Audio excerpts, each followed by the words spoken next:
Welcome back to Real Funny, Real Cute. This is the podcast where we break down what is serious through humor and chisme. This is episode 7. This is one of those episodes that does touch some sensitive subjects such as child sexual abuse. So please listen with care. This episode is going to talk about what happens when entrusted adults who not only should they, but it is their responsibility, it is their job to take appropriate action when a minor comes up to them and discloses child sexual abuse. On the left, on the right, everybody is all about protecting children until they're not. And if you are just joining for the first time, make sure to check out episode 1 so that you have a better idea of what this podcast is about and why we're talking about this today. Now, like I mentioned in episode 1, I kind of talk a little bit about this and my story, because when I came forward in senior year of high school, my SRO, did he handle it wrong?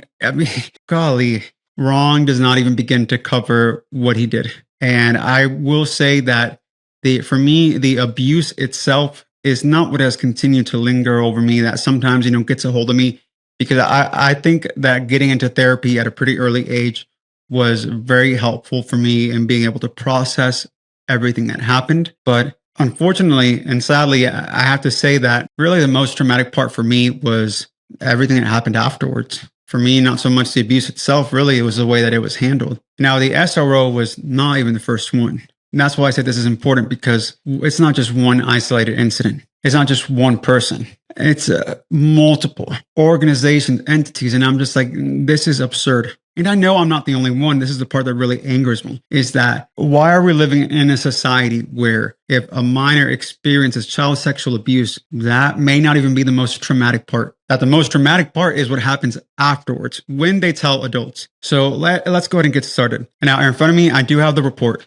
And on the report, I'm going to read what an officer wrote down about the SRO. Now, initially, I made the report with the SRO first, but we will circle back around as to how we ended up here with another officer kind of taking the statement of the SRO. But the report says, I spoke with the SRO at Wade Hampton High School, who says he is familiar with the victim. He told me that the victim has credibility issues and keeps getting in trouble for engaging in sexual behavior at school with other boys. He says that he suspects the victim may be possibly embellishing the truth as a means of deflecting attention away from himself when he gets in trouble. December 15th of 2015. There's a whole lot wrong with this statement, okay? Now, for me, when I first saw it and it said that sexual behavior at school with other boys, I started to just question reality. I know that didn't happen, but it's there on a police report. This is a legit document. I would know if that had happened. And no, it didn't happen, but I did start questioning reality. So I even get my school records, because I have a cousin who got suspended for simply making out with a boy. I'm pretty sure if I was having sex at school, there would be some kind of disciplinary action, a suspension, a write-up, an expulsion. There's nothing on this report. And the only time that I ever really got reprimanded at school was after that interaction with the SRO. I just could not be in that building anymore. I made the report to the SRO November 10th. That same day, I didn't go back to school. I didn't go to school for November 10th, 11th, 12th, 13, 16, 18, 19, 20, 23, 24, December 1st, 16, 17th, 18th, 3rd, 4th, 7th, 8th, 9th, 10th. I didn't want to be in school anymore. I didn't feel comfortable there anymore. And one day I just left. And the attendance clerk was like, you can get in trouble for truancy. And I was like, okay. So yeah, that's the only time I ever had any kind of behavioral issues at school. To me, that made me so mad. I'm like, where did he come up with this story from? In my mind, I started thinking, yeah, that doesn't make any sense, because as I mentioned before in previous episodes, I was homeschooled for sophomore and junior year. So when he says he is familiar with the victim, I'm just like, how? How are you familiar with me when I haven't been going to school here? And since I was in isolation for 2 years, I had a hard time reintegrating myself back into the classroom setting. It was like the lights were so bright. There was a lot of noise. I just wasn't used to it anymore. I had a hard time sustaining any conversation with anybody. If I can even talk to somebody, how am I going to be having sex with them? So it irritates, doesn't even begin to describe, because I'm like, dude, The first time I came forward to disclose child sexual abuse was in 2013. Let me make sure I got the date right. Yes, 2013, right around the end of May, early June. God, 13 years now. I mean, I lost everything. I was punished. I was subjected to all kinds of crazy stuff of having to sit in front of the person I was accusing and hear him say, why are you doing this? Why are you lying? That never happened. Are you sure you're not just confusing things? If this was nothing, then why did you ask me not to tell my parents about this? Why did you ask me to keep this a secret? Just that disgusting encounter that I had to have. And not just with him, not just with the individual I was accusing, but then other people as well asking me the same thing. Are you sure you're not just confusing this? Almost like, hey, kid, are you sure you're not just making this up? Like, maybe he would just brush up against you. Haha. And this is fucking child sexual abuse we're talking about. And that's how these adults, entrusted adults, were acting. And I'm just like, okay. And so 2 years later, or 2 or 3 years, I don't even know. 2015, when I am making this report again to the SRO, and I think I mentioned in episode 1 that the reason I decided to come forward was because I was having these issues at school, and it made me realize that I had never made an actual report against this individual. Well, I hate saying this.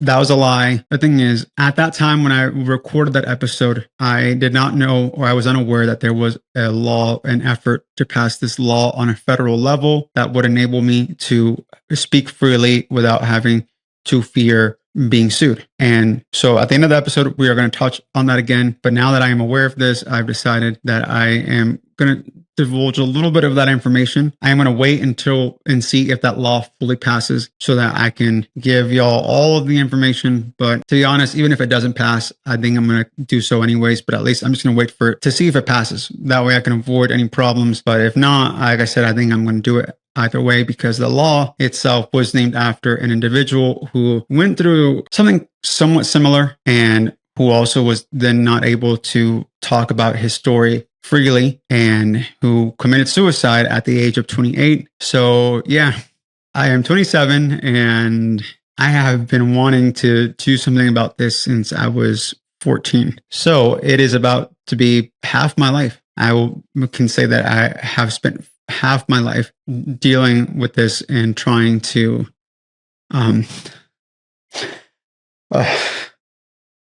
tell my side of the story. Fucking I hate crying. To tell my side of the story. So, yeah, it's been a long time coming. And like I said, I don't want to end up in that situation because I know from experience how it can feel to feel muted, to feel muzzled, and to not be able to share your story without fear of ending up in court and facing all these issues. So yeah, I'm pretty confident that it's going to pass. So I'm just going to wait. But for now, that is what I'm going to share. But we're going to continue with this. As I was saying, that it was enraging for me to know that you have no idea what I just went through these past 2 years because I came forward to disclose child sexual abuse. So to come back and then have another organization, and I say organization because I don't know what is in all of this area that's blacked out right here. But if he was able to tell this to another officer, I know for a fact that somewhere on the report that he must have made a similar statement, because the report I made it November 10th of 2015. This statement they took from me from the second officer was December 15th, 2015. This was more than a month apart. What happened was that when I talked to the SRO, he didn't say it straight up to my face, "Oh, you're lying." But I could tell from his tone, his body language, the way he was just making me feel that he's not taking me seriously. He doesn't give a rat's ass about what's going on. So I drove myself to the sheriff's office sometime after, and I asked about the status of the investigation. And I was told that there was no active investigation because there was a note on there about there being credibility issues. And so this is when that starts to stick with me because I'm just like, oh my God, not again. I've already been called a liar once. And here we are again. Someone is saying that there's credibility issues because the one who told me this was the records clerk. She didn't say, oh, the officer said there was credibility. So he just said there's a note on there. So I'm like, well, I don't know who that note is from. So I was left to wonder, and I didn't find this out until like 10 years after, that it was the SRO who had said this. But that is the difference. That is the explanation for why there's this gap in there. And so really what I want to focus on right now is the fact that if I had not come forward, again, I guess this would be like a third time, for the same one individual, there would not be a police report against him. And now senior year, the reason why I decided to do so senior year is because I saw this disgusting excuse of a person with other children. And so I decided to try again. So had I not kept pushing and pushing, there would have never been a paper trail on this individual. I mean, I grew up watching Law and Order SVU. When I was in the 2 years of isolation, that is what I did. So I knew very well a paper trail. So I was like, let me make sure there's a paper trail. What you really have to think about here is just his title, SRO, a school resource officer. This was senior year of high school. This was not like 40, 50 years ago, before we knew any better, before we knew about, all this stuff in psychology and all that. No, I could have told you back then that it would not have been surprising to me if someone who experienced child sexual abuse, minors who don't even have the words to explain what happened to them, it would not be shocking to me if they went on to engage in sexual behavior at an early age, in risky sexual behavior. This is not absurd. The fact that the person who did not know this was specifically assigned at a school, because I'm not talking about just any officer, I'm talking about a school resource officer, did not know this, did not know something so simple about child sexual abuse. Teachers are taught this, to identify when a student is, if they're hungry, if there's issues at home, notice like bruising, if their grades are slipping, if they're getting sick often. And it baffles me to know that an SRO, officers that actually deal with the law, what is all this money that we spend in taxes? Every time you pay property taxes, any taxes to Greenville County, what is it being used on? This is not just one individual. Because yes, the SRO is the one that said this, but then also, so this would have been the SRO, Jason Castle, but then we have the approving officer, Michael Reinhardt. So someone higher than him saw this report and was okay with that. Because if I heard someone telling me this, if I, especially in a setting like this, another officer, if I heard an officer telling me, hey boss, like, there's this case of this boy who's saying he was sexually abused, but I think he's just saying that to get out of trouble for having sex with other boys. Personally, I don't know how this could go through another person and not get flagged. My first question would have been, did you tell him this when you were conducting this investigation? When you were taking his report, were you taking him? Is this the same energy that you're giving here in this report? Is that the energy that you gave this student, one of your students? But no. And then to know that another officer, once I went myself again in person, then contacted the SRO and wrote this down and didn't see an issue with this. So what, that's 3 officers now who apparently don't know that child sexual abuse survivors are more likely to engage in sexual behavior at an early age. Do y'all know? I'm sorry. I tend to lose my words often with this, because to me, I'm like, who investigates child sexual abuse cases? Officers. But officers don't seem to know what to look for. So it's just, again, where is our money being spent from Greenville County on the state level? As I mentioned with the whole Nate B 2 and 2, and this is one of the reasons why I get so angry when it comes to all of that, because Greenville County, as I mentioned, I got that text from the detention center asking me about how I heard of the job the hours after Nate B made that police report against me. And I'm like, why don't you do your job? You're a detention center. You have no business trying to help anybody in any investigation. That is not your job. So this last time that I had to pay taxes for my property taxes here in Greenville County. I'm like, why? Why? I feel like I'm literally paying to put a hit on me. Like I'm finding a hitman and I'm paying him. What the? I don't. No, I don't feel like I should pay taxes, not Greenville County taxes, because what am I doing? My money is just being used to traumatize minors who come forward to disclose child sexual abuse. It's being used to pay organizations to intimidate people because, like I said, if you haven't listened to the previous episodes, please check them out because I am ready to be able to talk about everything freely because the reason why I ended up having to sign any agreement and I ended up losing my right to tell my story, my full story, is because of Nate B212. Because of that false police report that he made. This individual, to me, it does make me sick to my stomach to see anybody who so knows about this and supports him and follows him and interacts with him because I'm like, you do realize that Nate B knew about all of this. I have messages of me telling him, my ex, that, hey, I am busy right now. I am getting all these documents for my lawyer. I am not cheating on you. I am simply out here. This is something I have been working on for years. Please let me focus on this. And he got mad. He gets mad. He doesn't care. Nate B knows about my first partner, the one who almost freaking killed me. Not only does he know about this, but then he also attempted to contact him. I'm going to just try and give you all a simplified timeline. I come forward to 2013. I get called a liar. 2 years later, the same thing happens from the SRO and trying to escape from the same people who kind of forced me into this isolation for 2 years. I ended up with my first partner who we're just going to call James. I'm 17. He was 26. This individual, James, last month convicted for exploitation of a minor. To no surprise, he knew I was 17.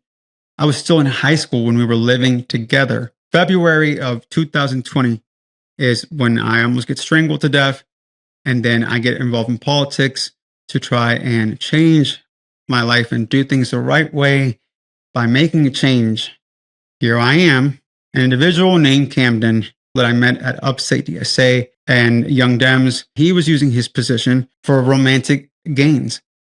And so I brought this up. Long story short, he lied about having cancer. He's tried reaching out to James. I left downtown Greenville. I moved to Greer. Start getting my life back together. And this is when Nate B comes into the picture.